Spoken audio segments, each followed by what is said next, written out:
Good morning, students. Today we are going to study the ant and the cricket. Actually, I have already tell you the summary of this poem, but I'm going to tell you in a better way. So our poem is The Ant and the Cricket. It is actually a fable. So what do you mean by fable? Like हमने देखा होगा Doraemon, Shinchan, ये सब cartoon characters होते हैं. इनमें छोटी छोटी स्टोरीज होती हैं. स्मॉल स्टोरीज आर देयर जो क्या करती है, हमें एंड ऑफ द स्टोरी हमें क्या बताती है, एक मॉरल देती है. इन स्टोरीज़ के अंदर, फेबल के अंदर कार्टून कैरेक्टर्स को यूज़ किया जाता है, एनिमल्स को यूज़ किया जाता है. So it is same as that. The ant and the cricket is also a fable. Now we are going to read stanza 1. A silly young cricket, accustomed to sing through the warm sunny month of gay summer and spring, began to complain when he found that at home his cupboard was empty and winter was come. Not a crumb to be found on a snow-covered ground, not a flower could he see, not a leaf on a tree. Oh, what will become, says the cricket, of me?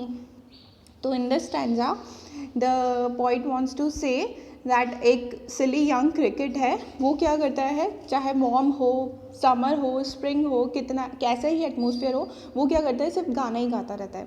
Begin to complain when he found that at home his cupboard was empty and winter was come.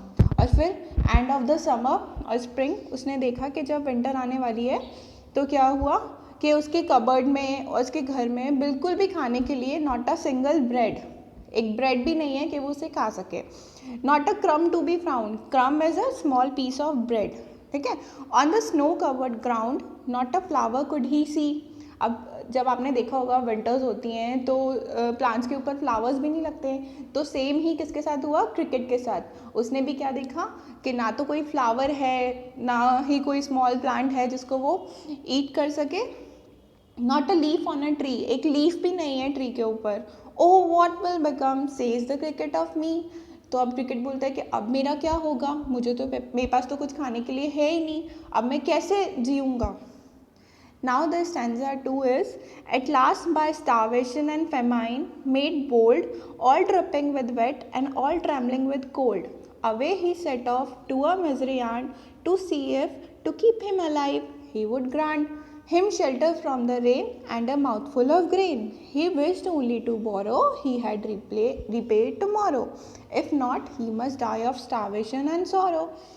In this stanza, cricket क्या कहना चाहता है अब कि eight last by starvation, अब तो वो भूख से और फेमाइन, भूखमरी से क्या हो जाएगा, परेशान हो जाएगा.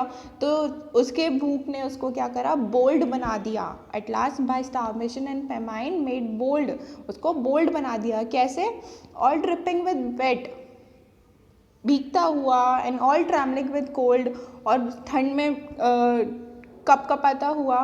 Away he set off to a miserly ant, वो किसके पास गया, आंट के पास गया. To see if, to keep him alive, he would grant him shelter from rain.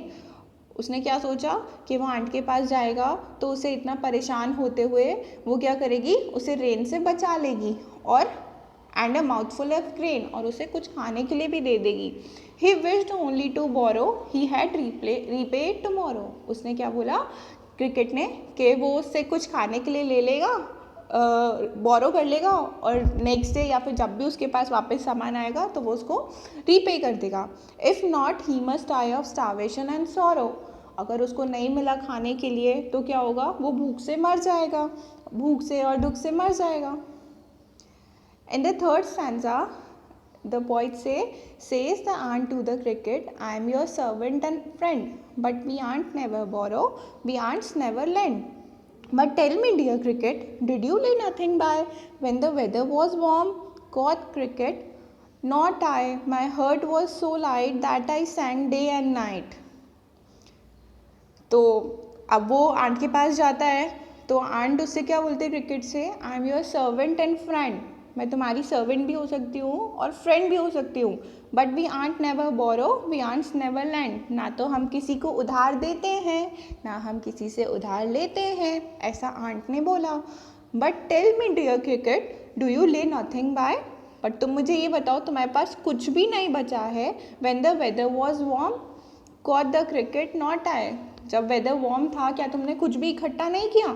तो क्रिकेट कहता है नहीं किया, not I, my hurt was so light that I सैंग day and night, मैं नेचर में इतना ज़्यादा इन्वॉल्व हो गया था कि मैं दिन भर क्या करता था, सिर्फ गाना ही गाता रहता था, ऐसा क्रिकेट ने बोला। Now stanza 4, thus ending, he hastily lifted the wicket and out of the door turned the poor little cricket. Fox called this fable, I'll warrant it true, some crickets have 4 legs and some have 2. तो and करते हुए aunt ने क्या करा, cricket को बाहर निकाल दिया और डोर शट कर दिया। उसने क्या बोला था कि अब तुमने पूरा गर्मी तो गाना गाया है, अब तुम ऐसा करो, डांस करो, ठीक है। फॉक्स कॉल दिस फेबल, जो पॉइंट है उसने इसको फेबल बोला है। आई वॉरेंट इज ट्रू, और मुझे भी लगता है कि बिल्कुल सही है ये। Some crickets have 4 legs and some have 2, कुछ क्रिकेट्स होते हैं उनके पास तो 4 leg होती है और कुछ के पास 2 legs होती है। तो यहाँ पे क्रिकेट पॉइंट किसको बोल रहा है, ह्यूमन बींग्स को। क्यों? क्योंकि ह्यूमन बींग्स क्या करते हैं, स्टार्टिंग में तो कोई हार्ड वर्क नहीं करते हैं और एंड में फिर सोचते हैं कि काश हमने हार्ड वर्क कर लिया होता तो हमारे पास कुछ होता है, लेजीनेस के अंदर अपना पूरा टाइम वेस्ट कर देते हैं। तो जैसे आंट होती है, आंट क्या करती है, पहले अपने लिए सब कुछ बहुत ज़्यादा हार्ड वर्क करती है, अपने लिए खाना इकट्ठा करती है, अपना घर बनाती है, ठीक है, और फिर अपनी लाइफ को बहुत ईजिली स्मूथली स्पेंड करती है। तो हमें भी क्या करना चाहिए, अपना हार्ड वर्क करना चाहिए जब तक कि हमें सक्सेस ना मिल जाए। तो that's why I called its fable, इसलिए पॉइंट ने भी इसको और मैंने भी इसको क्या बोला है, फेबल बोला है, क्योंकि एंड में ये किसको रिलेट कर रही है, ह्यूमन बीइंग को। I hope you understand this. Now thank you everyone for listening me, stay home, stay safe, thank you everyone.